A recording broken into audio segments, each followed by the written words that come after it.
Hi everyone, let's finish out chapter 12. I brought you to the pretend forest today. So let's go ahead and wrap this up. We need to talk about energy requirements in skeletal muscles. So we've talked about how they do, what they do, how they carry out contractions. This is a process that certainly uses energy. We know that there's ATP involved in forming those cross bridges. And so what else requires ATP in this whole process?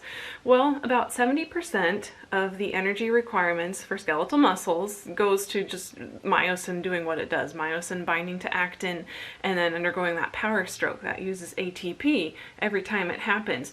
But we also have things going on with ions, right? We've learned about calcium. Calcium has to flood out of the SR, and then after the contraction is done, it has to be pumped back in. So there's certainly some energy use going in right there, just in terms of pumping the calcium back into the sarcoplasmic reticulum.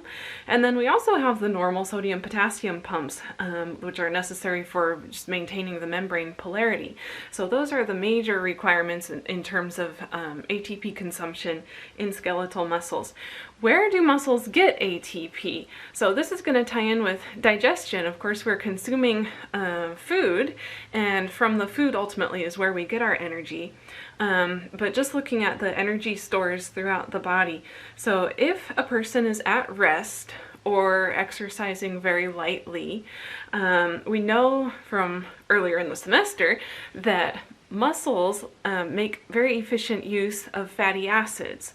So this is the typical energy source shown on the graph here in yellow. These are the fatty acids that are in the blood. Skeletal muscles primarily use this energy source when they are at rest. If we are exercising, moderate intensity exercise, then there's an interesting shift that takes place. Yes, our skeletal muscles are still using fatty acids, but they also start to consume more glycogen. So our muscles and our livers store glycogen, just the stored form of glucose. And during moderate intensity exercise, okay, you can see in purple here, those glycogen stores really start to get tapped into. So this is a shift that takes place depending on the intensity of the exercise. Why is there this shift taking place? Why do muscles switch to using glycogen more than fatty acids? Well, it has to do in part with just the accessibility. So fatty acids take a little bit more work to break down. And if a muscle is in the process of using a lot of energy, it's going to use the quickest energy source it can find. And that is glucose. So glycogen, if you'll recall the structure of glycogen is this really branched, it's a polymer. It's got lots of glucoses attached together, and it's in a highly branched structure. And that structure is really easy for enzymes to be able to go in and just kind of cleave off individual glucose units. So it's a quick source of energy. Glucose then can head into cellular respiration and be broken down to fuel those ATP synthase, I have to think of the word there, ATP synthases that are in the electron transport chain. So that's for moderate intensity and also heavy exercise. Also, we use a lot of glycogen stores. The heavier the exercise, the more glucose transport molecules get inserted into the membranes. So this is going back from a little ways back in the course. We talked about how glucose transport carriers are just stored in vesicles near the plasma membrane, and then they can be inserted into the plasma membrane when they're needed. Heavy exercise is one of the things that can facilitate that insertion into the membrane. So that helps to bring in even more glucose from the plasma, which is why right here on the graph there's a slight upwards shift as we go from moderate intensity exercise to heavy exercise. A little bit more plasma glucose is being utilized because those carrier proteins have been inserted into the membrane. So then, next question.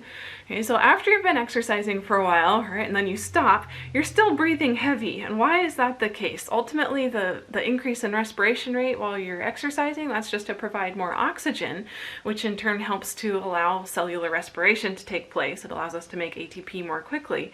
But after we're done exercising, why do we still have an increased breathing rate? There are a few reasons for this. Overall, throughout the body, there's what's called an oxygen debt, and that debt is being repaid. So while we're exercising, oxygen is actually it's like it's withdrawn from the reserves. So we've got hemoglobin all throughout the body. We're going to see this in the next chapter. Hemoglobin in the blood. And normally there's a little bit of excess oxygen just stored in hemoglobin. While we're exercising, we start to tap into those reserves. So they start to get depleted. When we're done exercising, we have to continue to breathe a little bit more heavily just so that that reserve gets built back up. So that's one reason. And then a couple of other things to keep in mind here. So remember, we've talked about ions, that calcium has to get pumped back into the sarcoplasmic reticulum. So even though we're done exercising, even so, there's still some energy requirements going on just to sort of reset the muscles back to their original resting condition. So we continue breathing for a little while, continue breathing heavily for a little while, even after we're done exercising. All right, talking about intense exercise. All right, it is totally possible for muscles to run out of ATP when we're exercising intensely. And what happens, it's not like your muscles just quit working altogether. There's a mechanism in place to deal with this fact. So muscles, skeletal muscles in particular, skeletal muscles have a special reserve on hand to provide high energy phosphate molecules if needed. And the molecule that allows muscles to do this is called phosphocreatine. So creatine is something that is produced by the liver and the kidneys. It's also something that you can obtain a little bit of in the diet, but mostly it's made by the liver and kidneys. And creatine, just when we're at rest, so not exercising, but when we're at rest, what happens with creatine is that a phosphate group can be attached to it. So what our bodies do at rest is they take an ATP molecule, they split off a phosphate from it, and they attach that to creatine. That forms phosphocreatine. And then this is the molecule that gets stored in our skeletal muscles. Now, during intense exercise, if our muscles can't keep up with ATP production by cellular respiration, then what they will do is tap into this phosphocreatine molecule. So phosphocreatine can be cleaved, just separated back out into its components, creatine and phosphate, and that is a high energy phosphate that can be used to form ATP.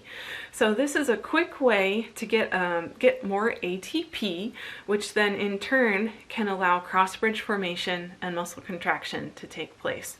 So this is something that's really special for muscles.